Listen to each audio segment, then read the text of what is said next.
Salut à tous et merci de nous rejoindre dans le compartiment sport de Gabon News. 3 titres pour commencer ce programme. Donc, il y aura bien sûr l'élection du président de la Fédération gabonaise de football. La date est fixée déjà par la FIFA. Le tirage au sort de la 21e édition de la Coupe d'Afrique des Nations seniors hommes et dames a eu lieu ce 9 octobre. Le Gabon évoluera dans le groupe A. Et bien sûr, le retour, une fois de plus, de Samuel Eto'o en sélection nationale.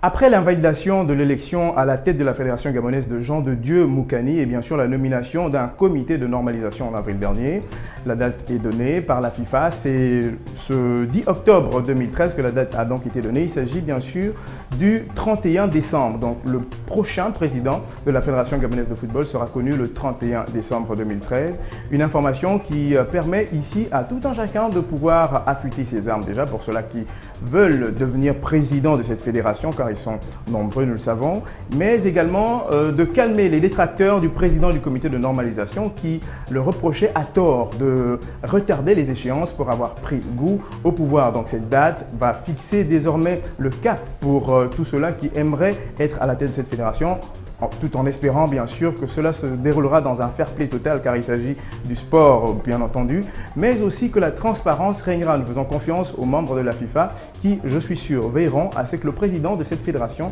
soit élu par un mode bien sûr transparent. Donc bonne chance déjà à tous ceux-là qui souhaitent être président de la Fédération gabonaise de football, qui a bien besoin, nous le pensons, d'un grand ménage de ce côté. Nous poursuivons avec la Coupe d'Afrique senior hommes et dames. Donc le tirage au sort a eu lieu ce 9 octobre 2013 du côté d'Alger. Et le Gabon qui participera à cette épreuve va évoluer dans le groupe A. Il faut également noter l'absence des dames donc, du côté du Gabon.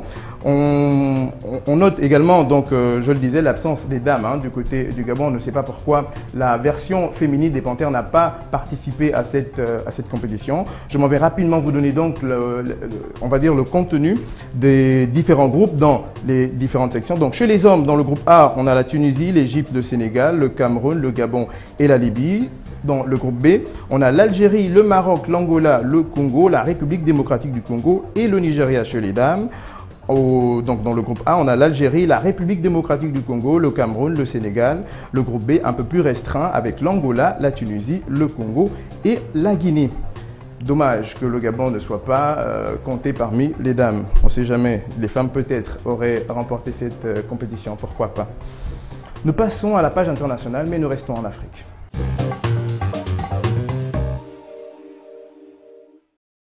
Je le disais, nous restons en Afrique et nous parlons de l'international camerounais Samuel Eto'o qui, lui, il y a un mois, avait annoncé sa retraite internationale. Ce 9 octobre, non, ce mardi 8 octobre précisément, il a annoncé son retour en sélection nationale après avoir été reçu par le secrétariat général de la République camerounaise, mandaté bien sûr par son Excellence Paul Biya, le président de la République camerounaise. Donc Samuel Eto'o, je veux dire, au sortir de cet entretien, a annoncé son retour en sélection nationale. Il a rejoint un peu plus tard son groupe du côté de Paris, donc en banlieue parisienne.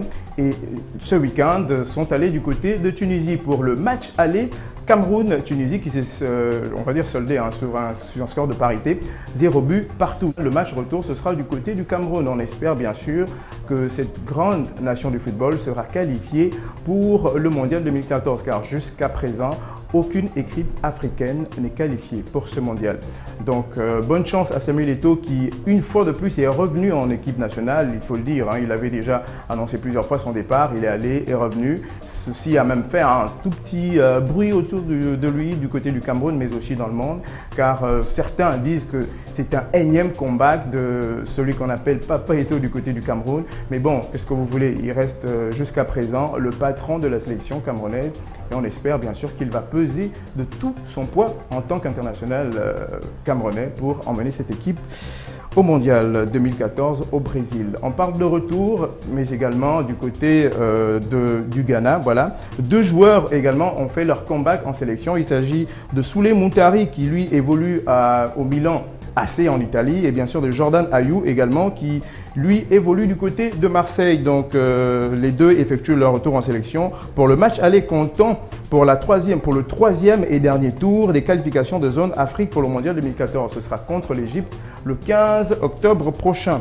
Donc pour les deux joueurs, il s'agit d'un retour en grâce. Jordan Ayew, après avoir boudé la sélection, a rédigé une demande de réintégration sur exigence de la Fédération ghanéenne de football. Souley Moutari, quant à lui, écarté pour indiscipline, a adressé une lettre d'excuse à la sélection après avoir tenu des propos discourtois auprès de son entraîneur. Donc on note également le retour du gardien de but, Richard Kingson, après une longue absence. Donc, voilà un peu toutes ces grandes stars qui ont fait leur comeback en équipe nationale. On espère que d'ici là, une équipe, sinon plusieurs équipes africaines seront qualifiées pour le mondial 2014. Il est à préciser qu'aucune équipe africaine pour l'instant n'est qualifiée. On compte déjà 14 équipes qualifiées, je crois. Oui, je suis sûr, 14 équipes qualifiées à ce jour. Donc la semaine prochaine, on vous donnera la liste de ces 14 qui aura peut-être évolué entre 15 et 16, pourquoi pas qualifiés. On vous donnera tout ça la semaine prochaine. Pour l'heure, on va boucler ce Gabon News Sport avec un portrait, celui d'une compatriote qui évolue du côté de la France. Elle ne joue pas au football, mais au basket. Il s'agit de Géraldine Robert. On se retrouve juste après ce qui suit.